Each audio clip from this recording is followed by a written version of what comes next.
오늘 말씀은 예수님께서 승천하시기 전에 주신 말씀입니다. 예수님께서 제자들에게 예루살렘을 떠나지 말고 아버지께서 약속하신 성령을 기다리라. 요한은 물로 세례를 베풀었지만 너희는 몇 날이 못되어 성령으로 세례를 받을 것이다. 이렇게 말씀하셨습니다. 우리 4절에서 5절까지 말씀을 한 번 더 읽겠습니다. 4절에서 5절입니다. 사도와 함께 모이사 그들에게 분부하여 이르시되 예루살렘을 떠나지 말고 내게서 들은 바 아버지께서 약속하신 것을 기다리라. 요한은 물로 세례를 베풀었으나 너희는 몇 날이 못되어 성령으로 세례를 받으리라 하셨느니라. 아멘. 예수님은 제자들에게 성령으로 세례를 받을 것이다 이렇게 말씀하셨어요. 성령으로 세례를 받는다는 것은 머리부터 발끝까지 성령에 푹 잠기게 된다고 하는 것을 의미하죠. 성령의 충만을 받게 된다는 것입니다. 예수님은 제자들에게 성령을 기다리라. 그러면 성령의 세례를 받을 것이다 이렇게 말씀했습니다. 이를 통해서 알 수 있는 것은 무엇입니까? 기다린 사람이 받는다고 하는 거예요. 왜 기다리라고 하셨을까요? 기다린 사람만이 받기 때문에 그렇습니다. 성령의 임함을 기다리는 우리 되기를 소망합니다. 성령을 임함을 기다릴 때 성령을 충만히 받게 되는 거죠. 기다린다고 하는 것은 무엇일까요? 기다린다고 하는 것은 사모한다라고 하는 것이죠. 간절히 기다린다. 누군가를 간절히 기다린다고 하는 것은 간절히 사모한다라고 하는 그러한 의미인 것입니다. 그렇기 때문에 우리는 성령 충만을 간절히 사모해야 돼요. 돈 버는 거 사모하기 전에 성령의 충만을 사모하시길 주의 이름으로 축복합니다. 성령님은 인격적인 영이시죠. 그래서 우리가 사모하지 않거나 무관심하거나 환영하지 않으면 성령 충만을 우리가 받을 수가 없는 거예요. 우리가 성령 충만을 사모하고 성령님을 환영하고 성령님을 사모할 때 우리 가운데 성령으로 충만히 거하게 되실 줄로 믿습니다. 또한 기다린다고 하는 것은 준비한다는 거예요. 손님을 기다린다고 하는 것은 손님을 맞이할 준비를 한다는 것을 의미하죠. 합격을 사모하고 기다린다면 합격할 준비를 한다는 것을 의미합니다. 그래서 성령 충만 받도록 우리가 준비해야 되는 거죠. 준비를 잘해서 성령의 오심을 준비를 잘해서 성령 충만 다 받으시길 예수님의 이름으로 축복합니다. 그러면 왜 성령의 충만을 받아야 될까요? 성령의 충만을 받지 않고서는 권능 있는 삶을 살 수 없고 예수님의 증인이 될 수가 없기 때문에 그렇죠. 우리 6절에서 8절까지 말씀을 한 번 더 읽습니다. 6절에서 8절까지 말씀을 같이 읽습니다.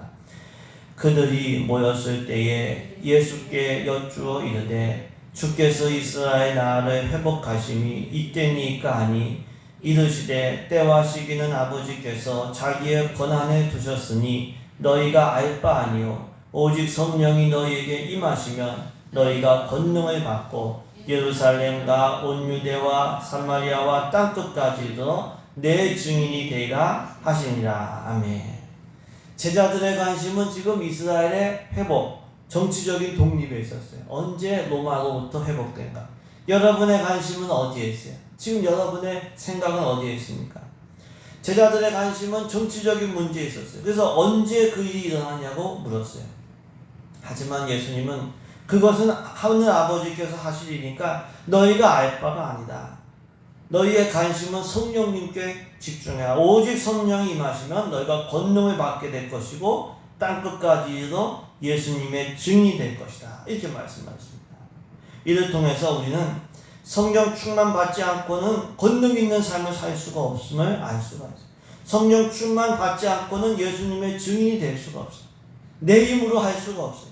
성령께서 임하셔야 능력 있는 사람이 되고 권능을 받아서 예수님의 증인이 될 수가 있습니다. 그래서 우리가 우선순위가 중요해요. 우선순위가. 우리의 우선순위는 성령 충만 받는 것에 우선순위가 있어야 됩니다. 성령 충만 받지 않고는 천국을 누릴 수가 없어요. 성령 충만 받지 않고는 무능력하게 살 수밖에 없어요. 성령 충만 받지 않고는 죄와 세상을 이길 수가 없습니다. 그래서 성령 충만 받는 일에 먼저 힘을 쏟아내는 거죠. 마태복음 6장을 보시면 예수님께서 염려에 대한 말씀을 하시면서 마지막에 먼저 그의 나라와 의를 구하라 이렇게 말씀했어요. 소극적으로 염려하지 말고 먼저 그의 나라와 그의 의를 적극적으로 추구해라. 먼저 그의 나라와 의를 구하는 게 무엇입니까? 하나님의 임재와 통치를 먼저 구하는 거죠. 성령의 다스림을 먼저 구하는 거예요. 먼저 성령 충만을 받아서 권능 있게 사시고 주님의 증인 되시길 주님의 이름으로 축복합니다. 그러면 내가 성령 충만한지 아닌지는 어떻게 알 수 있을까요?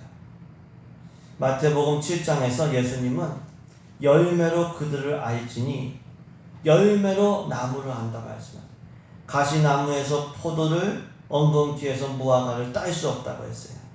좋은 나무마다 좋은 열매를 맺는다고 했어요. 못된 나무는 아름다운 열매를 맺을 수가 없다고 하시면서 열매로 그 나무를 안다고 했어요. 우리가 성령 충만한지 아닌지는 성령의 열매가 우리에게 있는지 없는지를 확인해 보면 알 수가 있어요. 갈라디아서 5장 22절부터 보시면 오직 성령의 열매는 사랑과 희락과 화평과 오래 참음과 자비와 양성과 충성과 온유와 절제니 이 같은 것을 금지할 법이 없다고 했어요. 성령 충만하면 사랑이 있어요. 하나님을 사랑하게 되고 그리고 이웃을 사랑하게 돼요. 자신을 사랑하게 돼요. 성령 충만하면 왠지 기쁨이 있어요. 충만한 기쁨이 있어요. 성령 충만하면 마음에 평안이 있어요. 마음이 고요하고 사람들과도 화목하죠. 성령 충만하면 오래 참게 돼요. 참는 게 힘들지 않아요. 자비를 행하게 돼요. 잔인하지 않아요. 선을 행하게 되고 충성하게 되고 온유하고 절제하게 돼요. 이건 감출 수가 없다고 했어요. 그렇기 때문에 성령의 열매가 내게 있는지를 점검하면 내가 성령 충만한지 아닌지를 점검할 수가 있습니다. 성령의 열매가 있으면 성령 충만한 것이고 성령의 열매가 없으면 지금 내 힘으로 살고 있는 거예요. 내 힘으로 사는 거예요. 우리 마음속에 성령의 열매가 있는지 우리 생활 가운데 성령의 열매가 있는지 없는지 점검하는 우리 모두 되기를 소망합니다. 마음속에 사랑이 있고 기쁨이 있고 평화가 있기를 주의 이름으로 축복합니다. 다른 사람들에 대해서 오래 참게 되고 자비를 베풀고 선을 행하는 성령 충만한 열매가 있기를 주님의 이름으로 축복합니다. 주어진 일에 충성하고 온유하고 절제하고 내 힘으로 살지 않고 성령으로 사는 그런 은혜가 있기를 소망합니다. 만약에 성령의 열매가 없다면 일단 그 자리에 좀 멈춰야 돼요. 일단 그거 내려놓고 주님 먼저 성령 충만해 구해요. 왜? 오직 성령이 너희에게 임하시면 너희가 권능을 받고 증인이 된다고 하셨기 때문에 우리 힘으로는 천국을 누릴 수도 없고 능력 있게 살 수도 없고 우리가 증인될 수가 없기 때문에 잠시 내려놓고 성령의 충만을 받아야 되죠. 우리가 자동차 운전할 때 연료 게이지가 이렇게 내려가면은 일단은 주유소로 가야 돼요. 일단은 기름을 공급받아야 돼요. 먼저 성령 충만 받기를 주님의 이름으로 축복합니다. 그러면 성령 충만 받으려면 어떻게 해야 될까요? 예수님께서 제자들에게 기다리라 받을 것이다. 성령 세례를 기다리라 며칠이 못되어 받을 것이다. 이렇게 말씀하셨는데 그 후에 말씀을 읽어보시면 제자들이 마가의 다락방에 모여서 어떻게 기다렸냐면 기도하면서 기다렸어요. 합심해서 기도하면서 우리 12절부터 14절까지 말씀도 같이 읽습니다. 12절부터 우리 사도행전 1장 12절부터 14절까지 말씀을 같이 읽습니다. 제자들이 감람원이라 하는 산으로부터 예루살렘에 돌아오니 이 산은 예루살렘에서 가까워 안식일에 가기 알맞는 길이라. 들어가 그들이 유하는 다락방으로 올라가니 베드로, 요한, 야고보, 안드레와 빌립, 도마와 바돌로메, 마테와 및 알페오의 아들 야고보, 셀로신 시몬, 야고보의 아들 유다가 다 거기 있어 여자들과 예수의 어머니 마리아와 예수의 아우들과 더불어 마음을 같이하여 오로지 기도에 힘쓰더라. 아멘. 제자들은 예수님 말씀에 순종해서 흩어지지 않았어요. 흩어지지 않고 마가의 다락방에 모였어요. 그리고 마음을 같이 해서 오로지 기도하기를 힘씁니다. 그리고 사도행전 2장에 보시면 오순절에 갑자기 그들이 기도하는 가운데 성령께서 임하신 거예요. 이를 통해서 알 수 있는 건 뭡니까? 기도할 때 성령 충만 받는다. 우리 기도하다 보면은 처음엔 기도가 안 돼요. 찬송도 안 돼요. 근데 계속 또 기도하다 보면은 어느 순간 성령께서 임하셔서 우리 마음에 평화를 주시고 기도할 능력을 주시고 찬송의 권능을 주시는 줄로 믿습니다. 그래서 기도해야 돼요. 돈으로 성령 충만 살 수가 없어요. 지식으로 살 수가 없어요. 기도하는 수밖에 없어요. 누가복음 11장 13절에 너희가 악할지라도 좋은 것을 자식에게 줄 알거든 하물며 너희 하늘 아버지께서 구하는 자에게 성령을 주시지 않겠느냐. 기도할 때 성령 주시는 줄로 믿습니다. 그래서 기도하게 하시는 거예요. 기도하게 하시는 거예요. 네.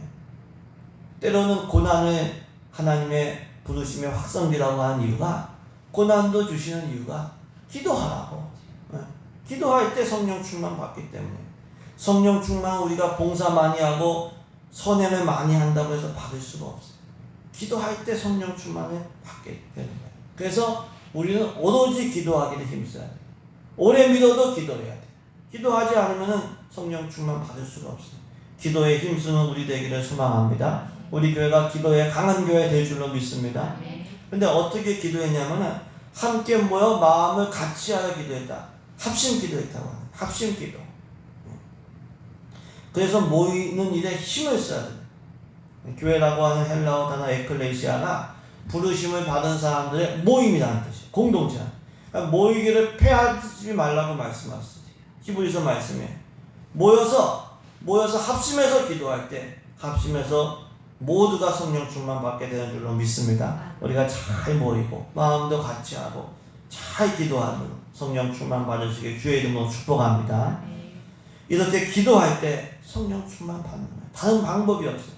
더 나아가서 성령 충만은 우리가 거룩한 삶일 때 성령 충만을 받게 됩니다. 오순절 성령 충만을 임한 후에 베드로가 첫 번째 한 설교가 뭐냐면은 사도행전 2장에 설교가 나오는데 그 설교를 듣고 사람들이 베드로와 사도들에게 물어요. 우리가 그럼 어떻게 하면 좋겠냐? 우리가 어찌 할까? 그러니까 베드로가 뭐라고 했냐면 회개하고 예수 그리스도의 이름으로 세례를 받고 제사함 받으면 성령의 선물을 받는다고 했어요. 우리 사도행전 2장 37절 말씀을 같이 읽겠습니다. 사도행전 2장 37절 37절에서 38절 사도행전 2장 37절 38절 말씀을 같이 읽습니다. 그들이 이 말을 듣고 마음에 찔려 베드로와 다른 사도들에게 물어 이르되 형제들아 우리가 어찌할꼬 하거늘 베드로가 이르되 너희가 회개하여 각각 예수 그리스도의 이름으로 세례를 받고 죄사함을 받으라. 그리하면 성령의 선물을 받으리니. 아멘. 성령의 선물, 성령은 선물인데 누구한테? 회개하고 예수 그리스도의 이름으로 세례를 받고 죄사함을 받을 때 성령을 선물로 주신다고 해요. 왜 성령은 회개하고 제사함 받은 사람들에게 임할까요? 거룩한 영이기 때문에. 성령은 거룩한 영이기 때문에. 유유상종이에요. 같은 성질끼리 모이게 되어 있어요. 그래서 거룩한 영 성령으로 충만 받으려면 우리의 마음과 삶이 거룩해져야 되는 거예요. 거룩해지는 것은 먼저는 불순종한 죄를 회개함으로 가능합니다. 사람 다 죄 짓거든요. 근데 회개하면은 용서받고 제사함 받고 거룩해지는 거예요. 예수님의 보혈을 의지해서 회개할 때 용서함 받고 거룩해질 때 성령께서 임하게 돼요. 그래서 모든 교회 사회 부흥의 역사 이전에는 회개 운동부터 일어나게 돼요. 이 죄는 영적으로 소경을 만들기 때문에 회개하지 않을 때는 내가 죄인인 것조차도 몰라요. 내가 뭔 죄도 있었는지도 몰라. 근데 회개하다 보면 주님의 빛이 비춰서 죄를 깨닫게 되고 그리고 회개하다 보면 성령을 부어주시는 거죠. 회개 부지런히 하는 우리 되기를 소망합니다. 회개할 때 거룩해지고요. 그리고 거룩해지려면 순종해야 돼요. 불순종이 죄면 순종은 이게 거룩해져요. 불순종이 부정이면 순종은 거룩해지는 거예요. 사도행전 5장 32절에 하나님이 자기에게 순종하는 사람들에게 주신 성령이라는 표현이 나와요. 하나님이 누구에게 성령을 주냐? 자기에게 순종하는 사람, 거룩한 사람에게 성령을 주시는 거예요. 순종할수록 주님과 가까워져. 그리고 성령 충만 받게 되는 거예요. 그래서 우리는 늘 순종하기에 힘을 써야 되고, 불순종한 일이 있으면 회개하기에 힘을 써야 됩니다. 거룩한 삶으로 성령 충만 받으시고 권능 있게 또 예수님의 증인으로 살아가시길 주님의 이름으로 축복합니다.